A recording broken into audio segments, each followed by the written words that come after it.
Hello अस्सलाम वालेकुम दोस्तों, मेरे चैनल में आपको बहुत बहुत खुश आमदीद। दोस्तों, सबसे पहले आपसे छोटी सी रिक्वेस्ट है कि आपने मेरा ये चैनल सब्सक्राइब नहीं किया तो प्लीज़ सब्सक्राइब कर लें और साथ ही घंटी के निशान को भी प्रेस कर लें ताकि हमारी आने वाली वीडियो की नोटिफिकेशन आपको मिलती रहे। दोस्तों, आज हम बात कर रहे हैं कि यूट्यूब के सब्सक्राइबर जो है, जिस तरह मैंने हाइड किए हुए हैं, आप अगर आप यूट्यूब के सब्सक्राइबर अपने सब्सक्राइबर को हाइड करना चाहते हैं, छुपाना चाहते हैं, तो उसके लिए आपको क्या करना होगा।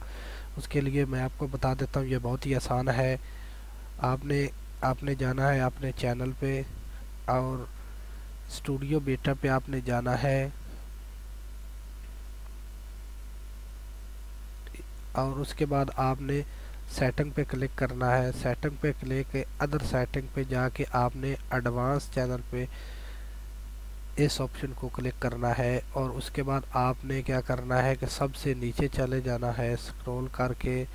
यहाँ से आपने नीचे चले जाना है और ये दो ऑप्शन दिए होंगे, display the number of people subscribe to my channel. अगर आप इधर क्लिक करके सेव कर देंगे यहाँ से तो आपके सब्सक्राइबर शो होंगे। अगर आप यहाँ do not display the number of people subscriber to my channel, तो यहाँ आप क्लिक करके इस ऑप्शन को आप ऑन करके अगर आप सेव कर देंगे तो आपके सब्सक्राइबर जो है वो हाइड हो जाएंगे, वो छुप जाएंगे। तो उम्मीद करता हूँ कि आप को मेरा ये वीडियो पसंद आई होगी। आपने क्या करना है, इस ऑप्शन को ऑन करके जहाँ सेव कर देना है। उम्मीद करता हूँ कि आपको मेरी ये वीडियो पसंद आई होगी। अगर पसंद आई होगी तो प्लीज़ लाइक कर देना और साथ ही मेरे चैनल को भी सब्सक्राइब कर देना। Thanks for watching.